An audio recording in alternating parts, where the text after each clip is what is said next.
Electrician जानता है कि बिजली के तारों को सही जगह कैसे जोड़ना है ताकि बिजली चलती रहे। वो भी एक तरह की इलेक्ट्रिशियन है और जानती है कि किन तारों को कहाँ जोड़ना है। जब वो आपके साथ होती हैं तो उनका पूरा ध्यान आपके ऊपर ही रहता है। उनके साथ बैठकर आपको लगेगा कि आप भी खास हैं।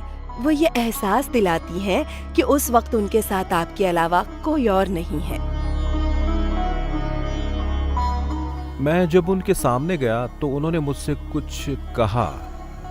उनकी वो बात मेरे लिए बड़ी ही अहम थी और उस बात को सुनते ही मैं बुरी तरह से रोने लगा। जबकि जिंदगी में कभी किसी ने मेरी आंखों में आंसू नहीं देखे होंगे। यहाँ तक कि जब मेरे पेरेंट्स की मौत हुई थी तब भी मैं रोया नहीं था। मैं कभी रोता नहीं।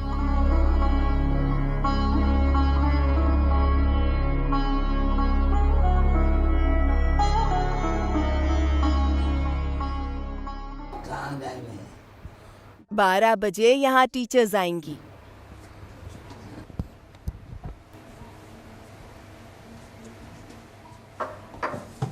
मैं जब भी उन्हें तैयार करवाती हूँ वो हमेशा ऐसा ही करती हैं। मेरी साड़ी के पल्लू से अपना मुंह पोंछ लेती हैं। इन कमजोर कोमल हाथों के पीछे छिपी है एक बड़ी लंबी कहानी। वो कहानी जो 100 साल से भी ज्यादा पुरानी एक अद्भुत कहानी है। एक ऐसी कहानी जो मानवता की भावना को बयां करती है। कहीं भी जाना हो ये सबसे पहले बाबा के कमरे में ही जाती हैं। कुर्सी दो लो। पिछले 20 साल से हंसा चापानेरी ने अपनी आंखों से इस कहानी के पन्नों को पलटते देखा है। दादी चाहे जहाँ भी जाएं, ये दिन रात दादी की सेवा में लगी रहती हैं। एक बाबा से मिल गए। बाबा को मिलके फिर खाएंगे, ऐसे भी खा सकते हैं ना याद में।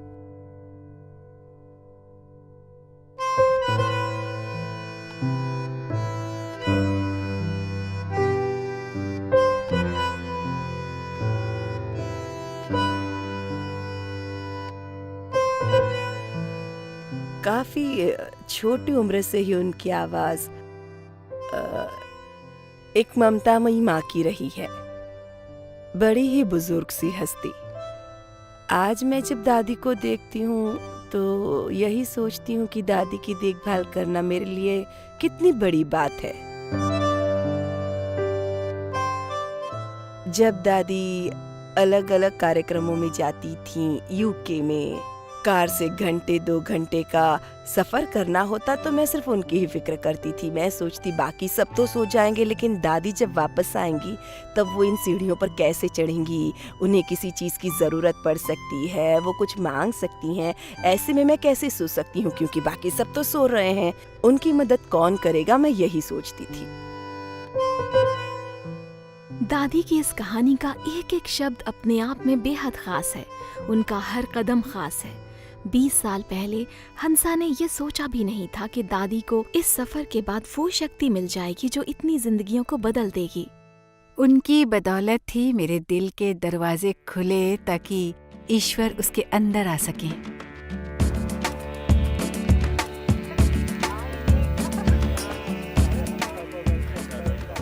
ये बात है अप्रैल 1968 के पहले हफ्ते की। मैं उस महीने के पहले हफ्ते की तारीख के बारे में नहीं बता सकती, मगर ऐसा हुआ था।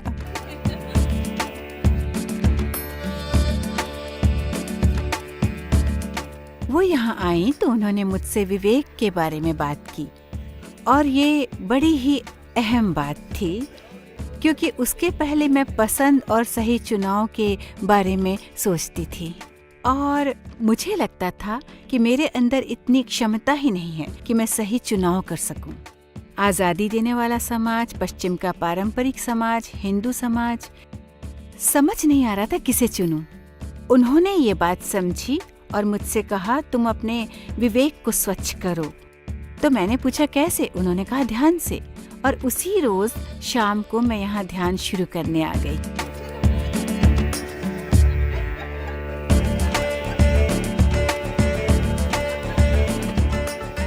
पहले दिन उन्होंने मुझे अपनी आत्मा के बारे में बताया।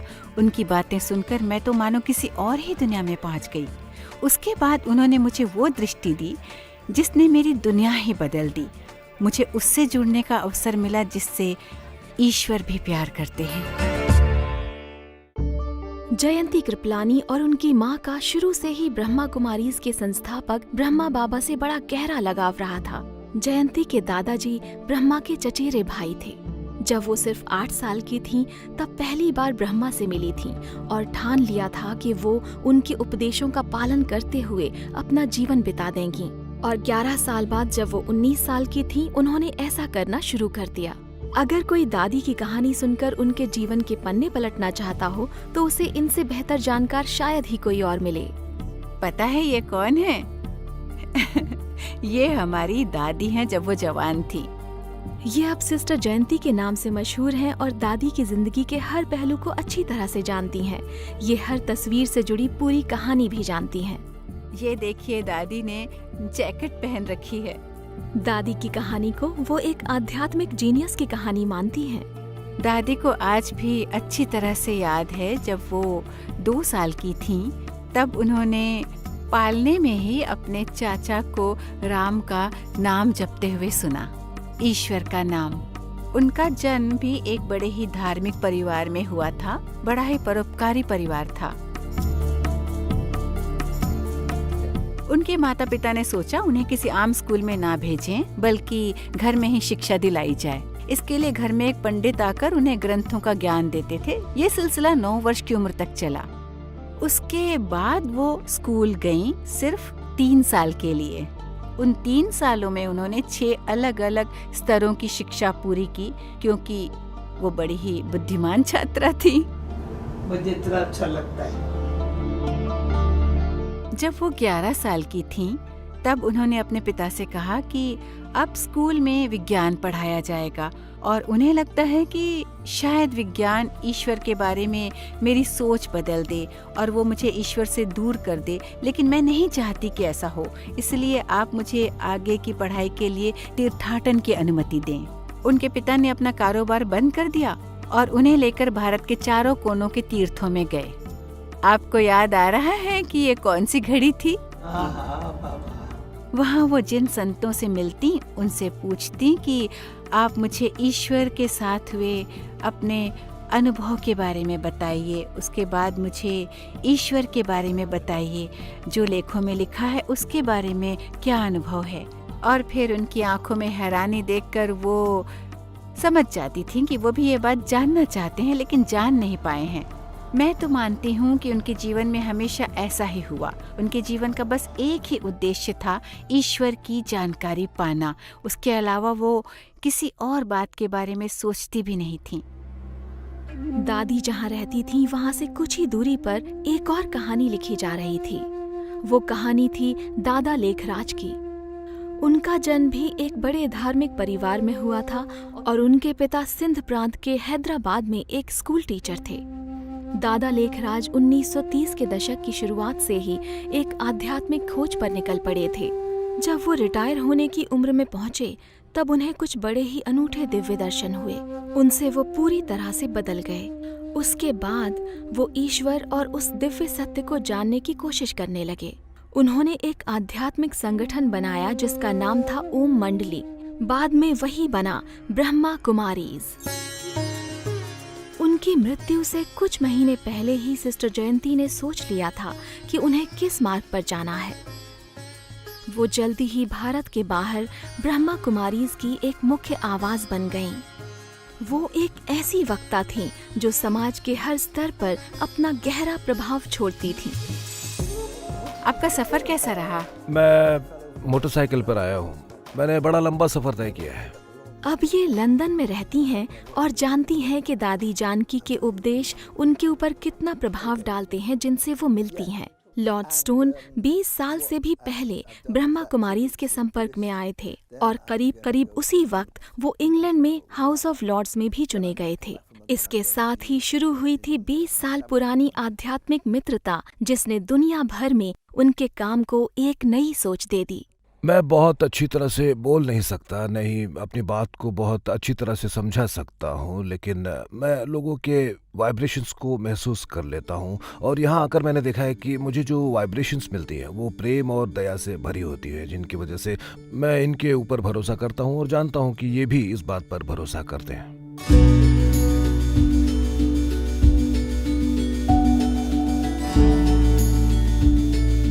मैं ब्रह्मा कुमारीज में आया और दादी जानकी से मिला तो उन्होंने मुझे बताया कि सत्य सिर्फ एक ही नहीं है।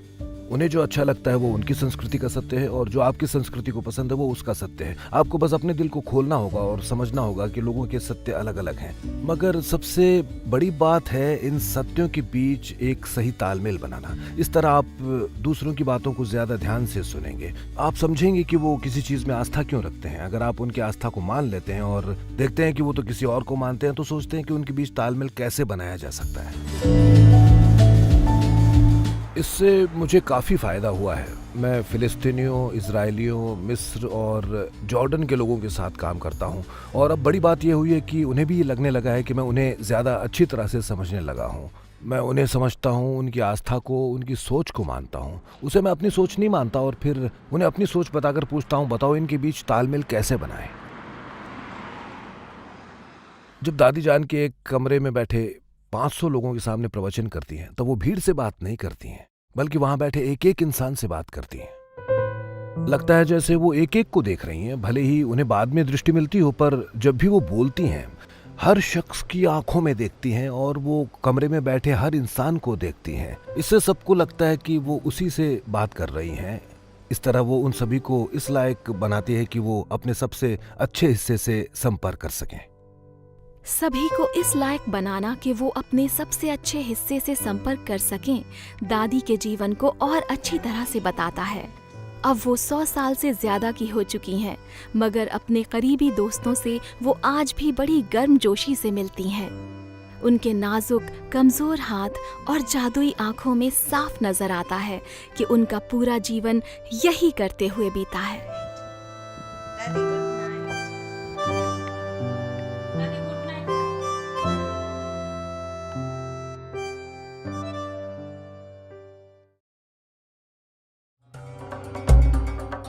2010 में दादी ने उस जगह जाने का फैसला किया जहां से उनका ये सफर शुरू हुआ था। 60 साल बाद वो पहली बार पाकिस्तान लौट रही थीं, जहां आज विभाजन के पहले का भारत का सिंध प्रांत है। यहीं 1916 में उनका जन्म हुआ था। 1937 में ब्रह्मा बाबा ने एक ट्रस्ट बनाया और उसे अपनी सारी संपत्ति दान कर दी। उस ट्रस्ट में युवा लड़कियां थीं और उनका काम था उस आंदोलन की देखभाल करना। दादी जानकी आज यहाँ आकर अपने अतीत की यादों में खो गई हैं। यहीं वो पहली बार ब्रह्मा बाबा से 1937 में मिली थीं। एक रोज सुबह सुबह वो अपने पिताजी के साथ पार्क में गई थीं, तो उन्होंने देखा कि वो उनकी तरफ आ रहे हैं। बाद में उन्होंने अपने पिताजी से पूछा, आपने देखा था? ये तो जाहिर था कि उन्होंने कुछ ऐसा नहीं देखा था जो अलग हो, बस वो मिले और दुआ सलाम हुई। मगर उन्होंने एक रोशनी देखी थी।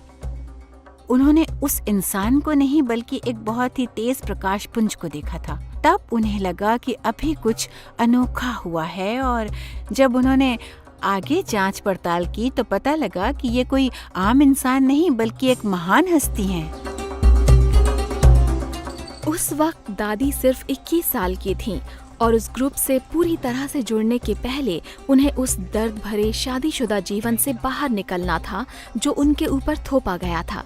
जब दादी बाकी औरतों के पास आ गईं, तो उन्हें एक बड़ी ही खास जिम्मेदारी निभाने को कहा गया। यहाँ मम्मा ने मुझे शिक्षा दी थी एक, क्योंकि मैं नर्स थी ना यहाँ, तो नर्स थी तो बहुत सेवा नर्स की करती थी।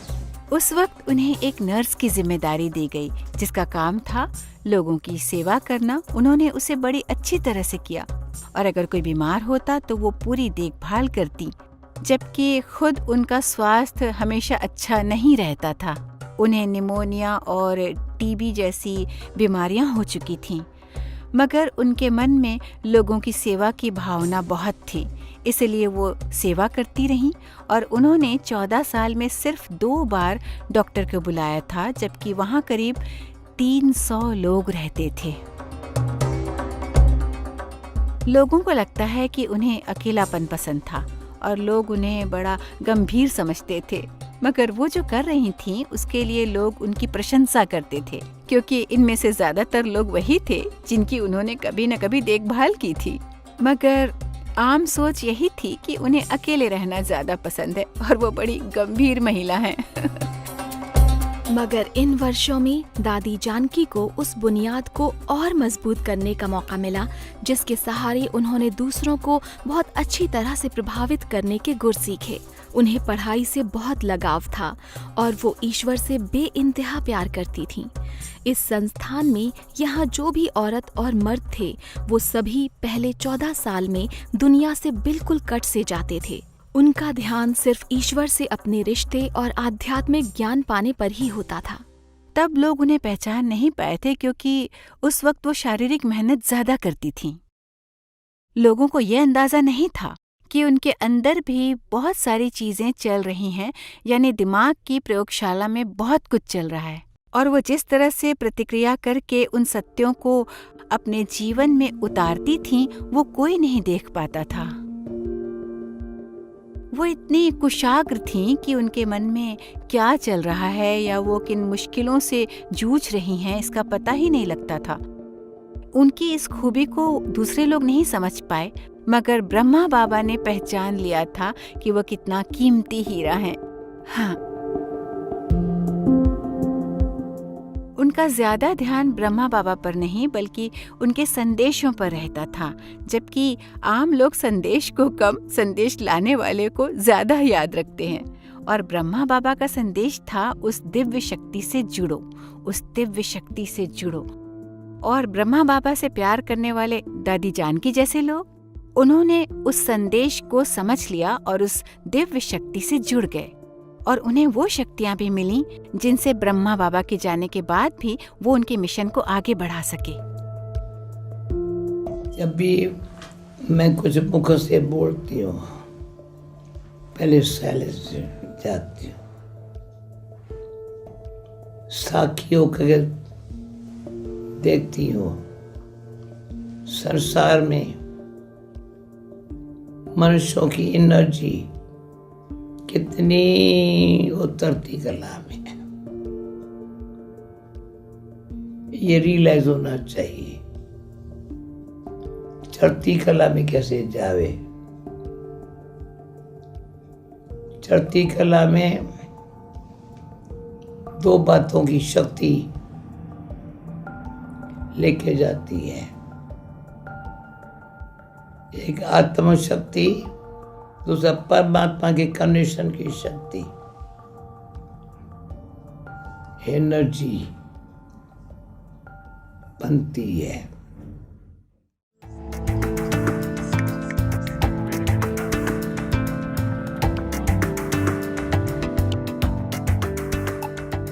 मुझे याद है 1974 से लेकर 1978 तक मैं और दादी टेनिसन रोड पर ही रहते थे और उस दौरान कई बार ऐसा होता था जब सिर्फ मैं और दादी ही वहाँ होते, कोई और नहीं होता, जो बड़ी दिलचस्प बात थी। हाँ। जब दादी जानकी 1974 में लंदन आई तो टेनिसन रोड के इसी घर में रहने लगी जहां पहले से ही संस्थान के कई वरिष्ठ शिक्षक 1971 से ही रह रहे थे। मगर दादी के आने के बाद सब कुछ बदल गया। मैं जब भी वहाँ जाती हूँ पुरानी यादें ताज़ा हो जाती हैं कि कभी दादी भी वहाँ रहती थीं और वो घर हमारे लिए बड़ा ही पवित्र और ख़ास है। हाँ, हम सब के लिए वो घर बड़ा ही ख़ास है। Welcome brothers. इस कमरे में आपको कमाल की वाइब्रेशंस मिलेंगी। मैं और दादी कभी इसी कमरे में रहते थे। रात में हम यहाँ सोते थे और दिन में क्लासेस लेने जाते थे और सुबह होते ही निकल जाते, लेकिन उसके पहले यहीं पर ध्यान भी लगाते थे। तब दुनिया बिल्कुल अलग थी। हमें पता नहीं था आतंकवाद के बारे में, हमें नहीं पता था कि ये सुसाइड बॉम्ब क्या है। वो दुनिया बिल्कुल अलग थी। वही वो समय था जब हमने ध्यान लगाना शुरू किया था और लोग तब गमलों के बारे में सोचते थे। आपने कभी सुना है इस बारे में? डाइनिंग टेबल वहीं थी और खाना यहाँ पकता था। मैं उन उपदेशों के बारे में जानती थी जो हमें बताए जाते थे, लेकिन मेरे पास ऐसी कोई मिसाल नहीं थी कि मैं लोगों को बता सकूं कि यही सच्चाई है। अब मैं देखती हूँ कि यहाँ अलग अलग संस्कृतियों के लोग हैं, अलग अलग नस्ल धर्म के लोग हैं, जिन्हें दादी ही सब बताती थीं। मैं भी उन्हें पढ़ाती थी, लेकिन दादी ही उन्हें अच्छी तरह से समझाती थीं, उनके सवालों के जवाब देती थीं और फिर इस तरह से उन्हें तैयार करती थीं कि वो इस दुनिया में एक योगी की तरह रह सकें। और देखिए ना, आज दुनिया उन्हें ही योगिक सिद्धांतों के रूप में जानती है।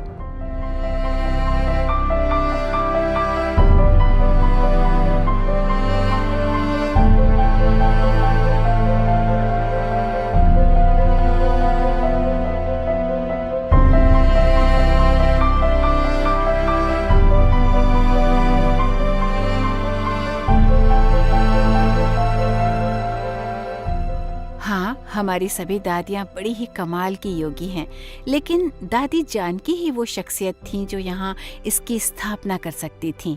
इस काम के लिए वो बिल्कुल सही चुनाव थीं, क्योंकि उन्हें आध्यात्म की बड़ी गहरी समझ थी और वो उसे जिस तरह से दूसरों को समझाती थीं, उन्हें ये बताती थीं कि किस तरह से वो उन बातों को अपने जीवन में उतार सकते हैं। वो बड़ी बात थी, क्योंकि वो बड़ी सीधी सरल भाषा में लोगों को सब समझा देती थीं।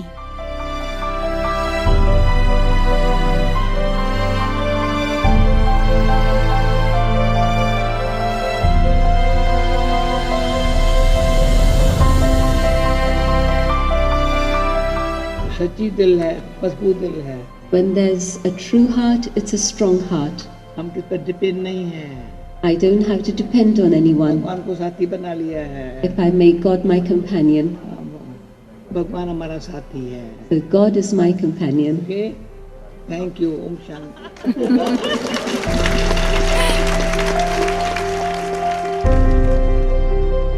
बहुत से लोग मानते हैं कि वो बड़ी ही गंभीर महिला हैं, और हाँ, कई मायनों में ये सोच सही भी है, मगर वो यहाँ 40 सालों से हैं और बड़े दिल वाली हैं।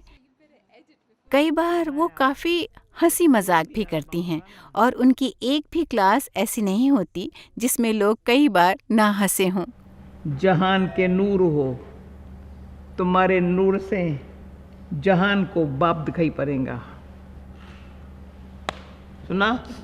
तुम्हारे नूर से जहान को, जिसके साथ प्यार होता है उसके नूर से पता चलता है। और इस तरह से उनकी क्लास की क्वालिटी बदल गई, लोगों से बातचीत करने का तरीका बदल गया। अब वो तरीका ज़्यादा प्यार भरा और ज़्यादा समझाने वाला था। अब सिर्फ शांति से यौगिक प्रवचन नहीं होते थे, उन्होंने बड़े बड़े चौंकाने वाले काम भी किए। जैसे कोई सोच भी नहीं सकता था कि दादी नाचेंगी, मगर पिछली बार जब वो लंदन आई तब उन्होंने सबसे कहा कि चलो नाचते हैं।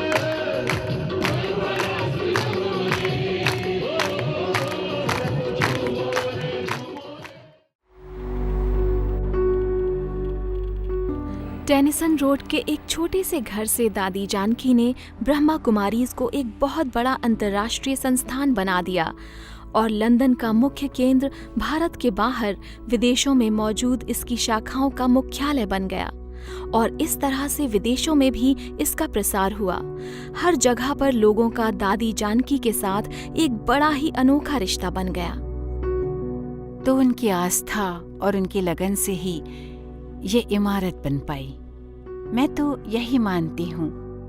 उन्होंने आर्किटेक्ट्स को जोड़ा, कॉन्ट्रैक्टर्स को जोड़ा, पैसे लगाने वाले लोगों को जोड़ा, इंजीनियर्स को जोड़ा। ये सब लोग थे, मगर इस बात में कोई शक नहीं कि दादी के विश्वास और उनकी लगन की बदौलत ये इमारत बनी। ऑक्सफोर्ड में भी बिल्कुल यही हुआ।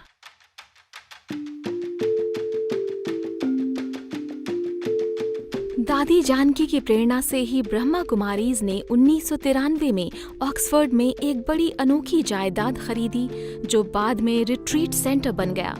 यहाँ हर साल हजारों लोग आध्यात्मिक शुद्धि के लिए आते हैं। हाँ, शायद तब मैं 26 साल की थी। आज मंदा पटेल रिट्रीट सेंटर की गतिविधियों पर नजर रखती हैं। वो अपनी जिंदगी को याद करते हुए ये कहने से नहीं चूकती कि दादी जानकी के साथ उनके रिश्तों की वजह से ही उनके जीवन को एक नई दिशा मिली है। जब मैं 21 साल की थी तब मुझे अचानक ही लगा कि मुझे अब सोचना पड़ेगा कि आगे क्या करना है और क्या मैं ये सब करना चाहती हूँ। ये बातें दिमाग में चल रही थी, मन में ये भी आ रहा था कि मैं शादी कर लूं, मैं भी एक खुशहाल जिंदगी बिताऊं, लेकिन मन में कहीं से ये आवाज भी आ रही थी कि ऐसा जीवन तो सब चाहते हैं, मुझे कुछ अलग ही करना होगा। मैं जब उनसे पहली बार मिली तभी उन्होंने मुझे बहुत प्रभावित किया था। उन्होंने मुझे मेरे बारे में जो बातें बताई उनसे मुझे लगने लगा कि मैं खुद को जान सकती हूँ और मैं शायद ऐसी इकलौती नहीं हूँ जिसके साथ उन्होंने ऐसा किया था, बल्कि उन्होंने कई और लोगों के साथ ऐसा किया था। और उनकी सबसे बड़ी खूबी भी यही है कि वो हमें भी खास होने का एहसास करा देती हैं। जब वो आपके साथ होती हैं तो उनका पूरा ध्यान आपके ऊपर ही रहता है। उन्होंने मेरे दिल को छू लिया था उस तरह से शायद कोई और कर पाए। उन्होंने मुझे एहसास कराया कि मेरे अंदर भी कुछ था जो बाहर आ गया है। मैं तो दावे से कह सकती हूँ कि कोई और मुझे ये एहसास नहीं दिला सकता था। वो ऐसी इकलौती शख्स हैं जिसने मुझे रुला दिया हो। जी हाँ, एक अकेली। कम ही ऐसे लोग हैं जो मुझे रुला सकते हो। और उनके सामने बैठने के बाद उनकी आंखों में देखते ही मेरी आंखों से गंगा जमुना बहने लगी थी। Here we go.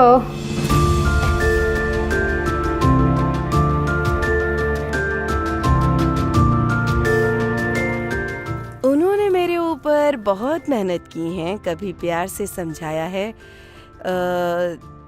तो कभी कभी उन्होंने थोड़ी बहुत सख्ती भी दिखाई है। जब भी मैंने थोड़ी शरारत की तब वो बड़ी सख्त हैं और हमसे काफ़ी उम्मीदें रखती हैं और मगर मुझे लगता है कि उन्हें मेरी काबिलियत का अंदाज़ा हो गया था और मुझसे उनकी उम्मीदें भी काफ़ी बढ़ गई थीं।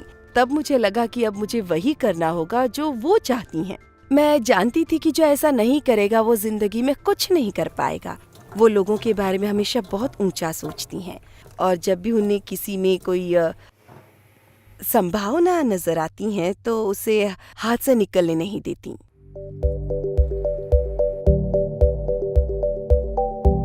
मैं कई बार उनसे नाराज भी हो जाती थी, उन्हें कुछ कह देती थी या उनके साथ कुछ कर भी देती। तब वो भी कहती थी ये मत बोलो, वो मत करो, और मैं कहती ठीक है मैं नहीं करूंगी, लेकिन आप मुझसे मत कहिएगा। तब वो भी समझ जाती थी।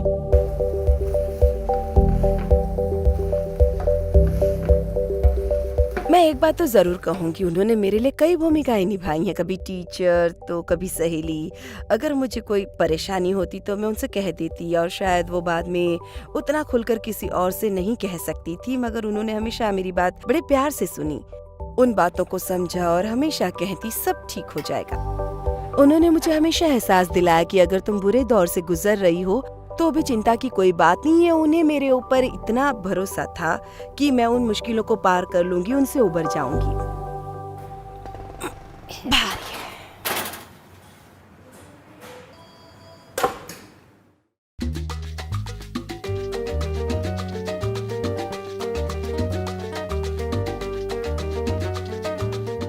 मैं कपड़ों के बिजनेस से जुड़ा हूं और मैं जिस कंपनी में हूं वो अमेरिका की एक सबसे बड़ी मेंस स्पोर्ट्स वेयर कंपनी है। मैं जो काम करता हूं उसे सोर्सिंग कहते हैं और इसका मतलब यह है कि जब एक डिज़ाइनर अपना कलेक्शन तैयार कर लेता है तब हमारा काम होता है उसे हकीकत बनाना। हमारा काम होता है उसके लिए सही कपड़ा ढूंढना, कपड़े की सही मिल ढूंढना, हमें कपड़े की क्वालिटी का ध्यान रखना पड़ता है और सबसे ज़रूरी बात यह है कि तैयार कपड़े सही वक्त पर अमेरिका पहुंच जाएं। नहीं, ये काम इतना आसान नहीं है। मैं आपको बता दूं कि मैं हमेशा तनाव में रहता हूं और मुझे हाई ब्लड प्रेशर भी है। ओह, क्या बात है, आज हम सबसे बड़ी मीटिंग कर रहे हैं। ब्रैड आकिन दूसरों से बात करने में बड़े माहिर हैं, लेकिन जब ब्रह्मा कुमारी से जुड़ने के बाद वो पहली बार 1986 में दादी जानकी से मिले तो कुछ भी जादुई नहीं हुआ। कई साल तक उनसे कई बार मिलने और बात करने के बाद उनका दादी के साथ एक बड़ा ही मजबूत रिश्ता बन गया। दादी जानकी मेरे ऑफिस में 1997 में आई थी। दिलचस्प बात यह है कि जिस दिन वो यहाँ आई थी उसी दिन इसी इमारत में हमारे एक नए शोरूम का उद्घाटन था और मैं बड़ा ही खुश था। तैयारियां हो चुकी थीं और उद्घाटन से ठीक आधे घंटे पहले ही उस इमारत की बिजली चली गई। फ़ोन बंद हो गए थे और बिजली भी बिना किसी वजह से गई थी। मैं बहुत तनाव में था, सोच रहा था दादी यहाँ आ रही हैं, ये मेरे लिए बहुत बड़ी बात है और यहाँ बत्ती गुल है। मैं देख रहा था कि शोरूम के ऑफिस में सिर्फ और सिर्फ एक इमरजेंसी लाइट जल रही है। मैं सोच रहा था कि अब क्या होगा, और जो हुआ वो भी बड़ी हैरानी की बात है क्योंकि वहाँ बिजली नहीं थी, फ़ोन बंद थे, ऑफिस में बैठे लोग हाथ पर हाथ धरे बैठे थे, सब उसी शोरूम में बैठे थे और शोरूम में करीब 100 लोग थे, जबकि मैं सोच रहा था कि ज़्यादा से ज़्यादा 15-20 लोग आएंगे क्योंकि ये बात 1997 की है और कुछ लोग भले ही उत्सुक होंगे पर ज़्यादातर लोग यही मानते थे कि ध्यान व्यान क्या करना है। तब ये बातें बहुत से लोगों के लिए मायने नहीं रखती थी, मगर वो एक इम्पोर्ट कंपनी से जुड़ी थी। तो उन्होंने कहा कि आप भगवान से पावर इंपोर्ट कीजिए और उसे दूसरे लोगों की तरफ एक्सपोर्ट कर दीजिए। उसी कमरे में एक सेल्समैन भी था जो बड़ा ही मजाकिया था। उसने मुझसे कहा कि ध्यान लगाने के बाद मैंने ईसा मसीह को शोरूम में देखा था। उसके बाद तो कोई कुछ बोल ही नहीं पाया। कई साल बाद तक लोग उस बात को भूले नहीं थे। मैं उनके क्यूबिकल में जाकर देखता था। ये प्रोग्राम 10-15 साल तक चलता रहा और मैंने देखा कि सभी ने उस प्रोग्राम का नोट कार्ड रखा हुआ है और अपने क्यूबिकल में दादी की फोटो लगा रखी है।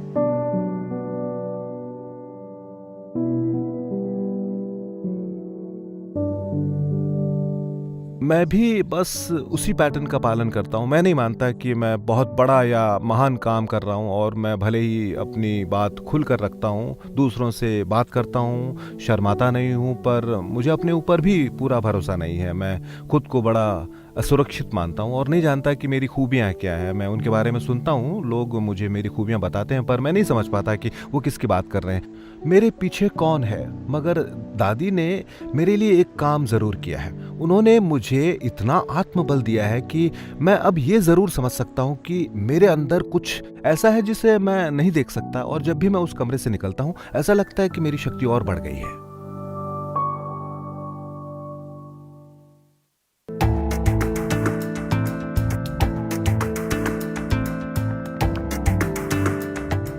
दुनिया अपनी तेज रफ्तार से बढ़ी जा रही थी और उसमें लगातार नए नए बदलाव आ रहे थे, मगर दादी जानकी ने अपने विश्वास को नहीं छोड़ा और वो दुनिया के लोगों के साथ भगवान का संदेश बांटती रहीं। उससे लोग अपनी जड़ों को समझ सके और अपने आध्यात्मिक रूप तक पहुंच सके। ठीक है, मैं आपको अपनी कहानी बताता हूँ। मैं अपने बारे में कुछ नहीं जानता था। मैं दूसरों से बहुत प्यार करता था, पर मैं जब खुद को देखता तो ऐसा लगता है कि अपने लिए ऐसा कर पाना बहुत मुश्किल है। उसकी बड़ी वजह यह थी कि मेरा बचपन बहुत अच्छा नहीं था। दादी ने उसे पलटने की कोशिश की और वो ऐसा कर सकती थी क्योंकि उनके अंदर इतनी शक्ति थी। और मैं आपको ये जो बात बता रहा हूँ ये बात है 1993 की। मैं यहाँ 10 साल से लगातार आ रहा था। यहाँ दादी हर टूर के बाद वापस आने पर सबको एक मिठाई देती थी जो मुझे बहुत पसंद थी क्योंकि उसमें प्यार भरा हुआ होता था। उसे प्यार से बनाया जाता था और बड़े प्यार से दिया जाता था। किसी को मिठाई देते वक्त उसे वो दृष्टि भी देती थी जिसका मतलब था अपनी आंखों में प्यार समेटना। वो हर बार लोगों से बात करने के बाद करीब 50 से 100 लोगों को दृष्टि देती थी। मैं भी यहाँ कई सालों से आ रहा था। उस रोज भी मैं उनके सामने घुटनों पर बैठ गया, उनकी आंखों में देखा। उन्होंने कहा मुझसे बाद में मिलना। मैंने सोचा इसका क्या मतलब है। वहां सब कुछ खत्म होने के बाद मैं कमरे में गया, जूते उतार कर अंदर जाकर बैठ गया। वो आई और कहा, एंड्रू, मैं लाखों लोगों को दृष्टि देती हूँ, मैं तुम्हें भी दृष्टि दूंगी। सब जानते हैं कि मैं एक दिव्य महिला हूँ और मैं भगवान से प्रार्थना करूंगी कि वो तुम्हें भी अपना प्यार दे। सभी जानते हैं कि ये क्या होता है। तुम मेरे सामने बैठ जाओ और तुम मुझे दृष्टि देने की कोशिश करो। मैं 93 साल की हूँ, तुम मुझसे आशिकी तो नहीं कर सकते। तुम्हें बस इतना करना है कि अपने दिल के दरवाजे खोलो, मैं तुम्हें प्यार दूंगी, ये काम अभी के अभी करना है। उसके बाद उन्होंने वही किया। मुझे तकलीफ तो हुई पर मैंने उसे सह लिया, और उस दिन मैंने पहली बार महसूस किया कि मैं प्यार को भी स्वीकार कर सकता हूँ। मुझे पता लगा कि जब हम खुद से प्यार करते हैं तभी किसी और को प्यार दे सकते हैं, और वो यही कर रही थी। और अगर हम सभी ये मान लें कि हम प्यार के योग्य हैं और अपने जैसे दूसरे लोगों से प्यार कर सकते हैं, तो हम वो प्यार बांट सकते हैं। You didn't come, did you? Miss किया। Security. I know. What else we're doing, Daddy? Security, Daddy. And also to open the house so people come. पिछले कई दशक से दादी की आवाज दुनिया भर के लाखों लोगों तक पहुंची है। The past 60 years of my life have been dedicated is this. उनकी बातों ने कई देशों के नेताओं के दिल और दिमाग को छू लिया। 1930 के दशक में कोई सोच भी नहीं सकता था कि ऐसा भी हो सकता है। उस वक्त दादी और दूसरी युवा महिलाओं को गैर पारंपरिक आध्यात्मिक जीवन बिताने के लिए अपमानित किया जाता और मारने की धमकी भी दी जाती थी। उस वक्त किसने सोचा था कि ये महिलाएं एक दिन विश्व की सम्मानित आध्यात्मिक गुरु बन जाएंगी। डवीना मर्फी गिब एक बार फिर से ब्रह्मा कुमारीज के ऑक्सफोर्ड स्थित रिट्रीट सेंटर में आई हैं, जहां इनके साथ हैं इनकी सहेली मंदा। ये अपने पति रॉबिन गिब के देहांत के बाद यहाँ आई हैं और ये अभी भी दादी को नहीं भूल पाई हैं।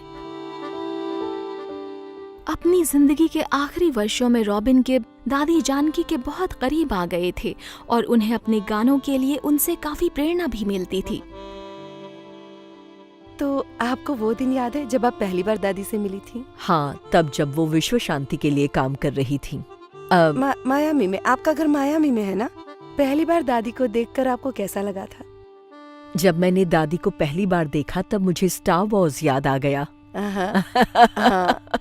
उनका वो छोटे कद का सबसे बुद्धिमान लीडर योडा, शायद योडा था। हाँ। मैं अचानक ही बड़ी सतर्क हो गई और उनके सामने बैठकर मुझे बड़ा ही अनोखा एहसास हुआ। एक बड़ी ही अलग सी शांति महसूस की थी मैंने, अलग सी संतुष्टि, खुशी की अनुभूति हुई थी। शायद सबके ऊपर उनका यही असर होता है, वो सबको खुशियां देती हैं। उनके सामने सब अपनी हर फिक्र भूल जाते हैं और सोचते हैं कि आज मैं दादी से ये पूछूंगा, ये सवाल करूंगा। मैंने भी यही सोचा था, लेकिन उनके सामने बैठते ही मैं सब भूल गई। सारी समस्याएं खत्म हो गई।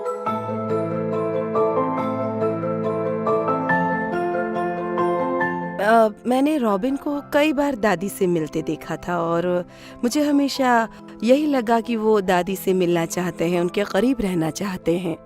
रॉबिन बड़े ही प्यारे इंसान थे। उन्हें दादी से प्यार हो गया था और वो जब भी घर आते उनकी ही बात करते थे। वो दादी की सोच के कायल हो गए थे। दादी जब भी कुछ कहती तो उनकी सोच का अंदाजा मिल जाता और वो एहसास बड़ा ही अनूठा होता था। मैं उसे बयां भी नहीं कर सकती, मगर उन्हें लगता कि उन्हें कहीं और से शक्ति मिल रही है। दादी उन्हें कुछ ऐसा देती हैं जिसकी कल्पना भी नहीं की जा सकती और जिसका असर रॉबिन की जिंदगी और गानों पर हुआ। मैं कुछ फोटो भी लेकर आई हूँ। क्या बात है। ओह, दिखाइए दिखाइए। वाह, क्या बात है। बहुत बहुत शुक्रिया।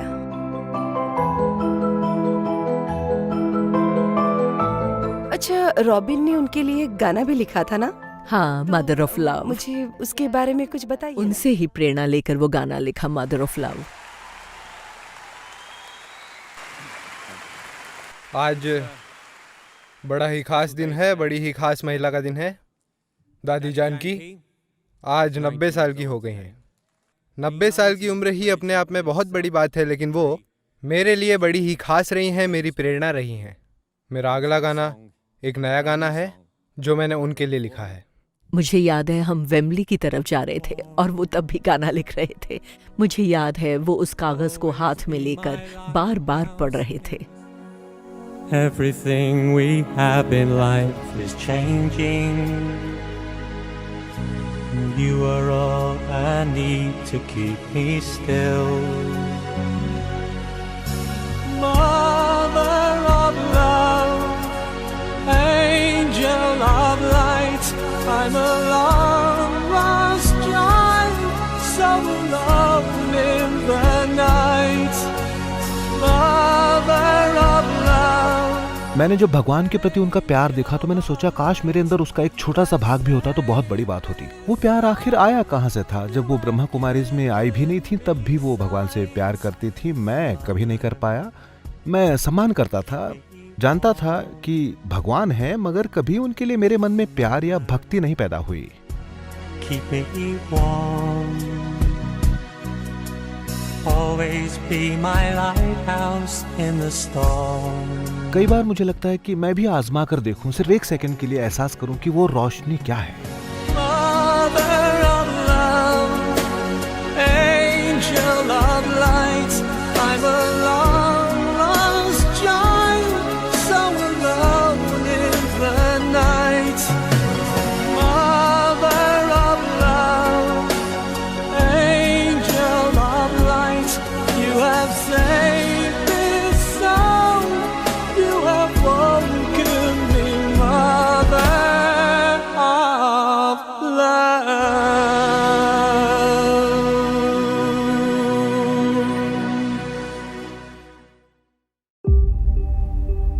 आज दादी को ब्रह्मा कुमारीज की स्थापना की 88वीं वर्षगांठ के समारोह में बुलाया गया है।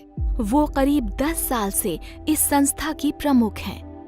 आज 100 साल से ज्यादा की उम्र में भी उनके अंदर इतनी ऊर्जा है कि अपने काम को जारी रख सकें। दादी, प्रोग्राम में जाना जरूरी है? लोगों को मिलना है? क्यों नहीं गुजरना? उसमें कुदरत लिखा है, सच्ची दिल पर साहिब राजी। तो मैं भी हिम्मत बच्चे मदद बाप, नियत साफ, मुराद जो संकल्प कर रहे ना हो जाता है। परमात्मा बाप कौन है, कैसा है, उसको पहचानने से जो ताकत आती है, ताकत सबको काम करती है।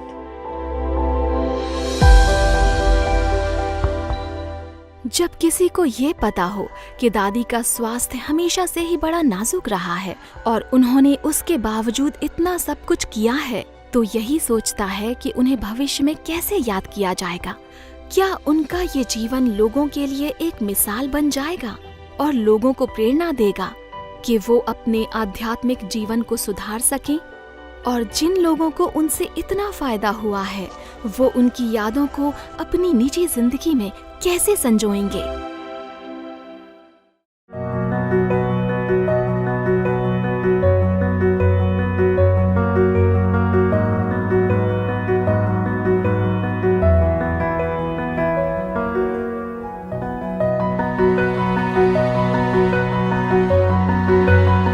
जब हमारे बीच उनका आना कम होने लगा तो हमें भी एक कमी सी महसूस होने लगी, और उस कमी को दूर करने का एक ही तरीका है कि आप उस परमात्मा की उपस्थिति को खुद महसूस करें।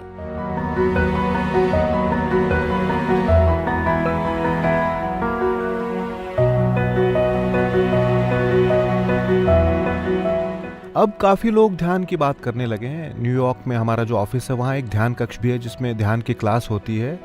मैंने कभी इस बारे में नहीं कहा, पर हमारे ह्यूमन रिसोर्स विभाग की तरफ से ये बात कही गई कि हमें उस जगह पर ध्यान लगाने का इंतजाम करना चाहिए। मुझे लगता है कि दादी का नहीं रहना हमारे लिए बहुत बड़ी क्षति होगी, मगर उन्हें सम्मान देने का सबसे अच्छा तरीका यही है कि मैं उन रास्तों पर चलूं जो उन्होंने दिखाए हैं। मुझे उम्मीद है कि मैं एक न एक दिन उन सभी चीज़ों का पालन करने लगूंगा जो उन्होंने मेरे बारे में कही हैं, और मैं मानता हूं कि ऐसा करके ही मैं उन्हें सच्ची श्रद्धांजलि दे पाऊंगा। मैंने उनके साथ जो समय बिताया है उसका सही अंजाम यही होगा कि मैं वो सब कुछ खुद करूं।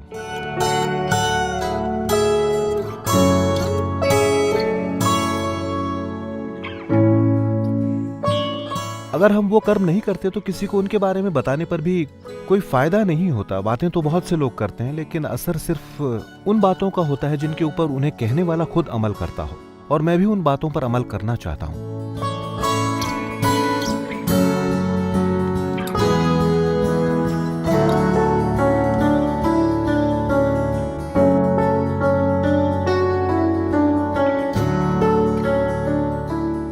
ये फिल्म हमारी प्यारी दादी को समर्पित है, और शायद आप यही चाहते होंगे कि मैं वो कहूँ जो मैंने महसूस किया है, और वो है दादी का प्यार जो मेरे अंदर समाया है। मगर मेरे ऊपर जिस बात का सबसे ज्यादा असर हुआ है वो ये है कि जब भी मैं कुछ गलत करता हूँ मुझे दादी की उंगलियां नजर आती हैं जो ऐसा करती हैं, और लगता है दादी कह रही हूँ एंड्रू ऐसा मत करो, और ऐसा अक्सर होता है।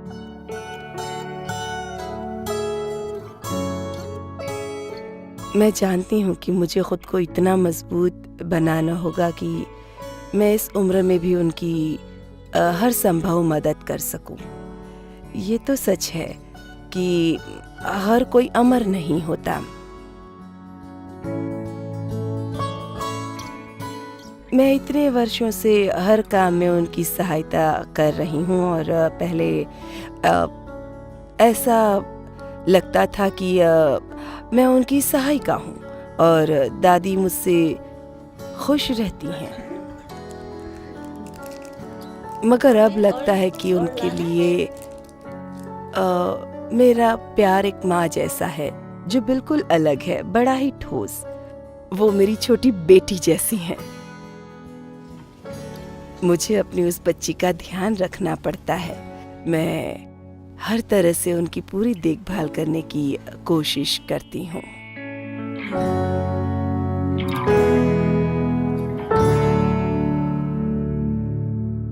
हाँ दादी, क्या चाहिए?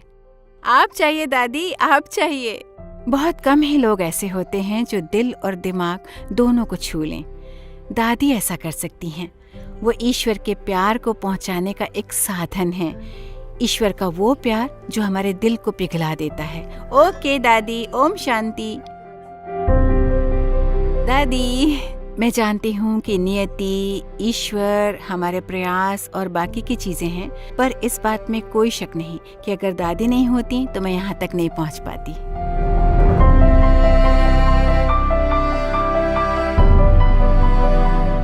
उन्होंने लोगों के दिलों और उनके जीवन को छुआ है। यही उनकी विरासत है।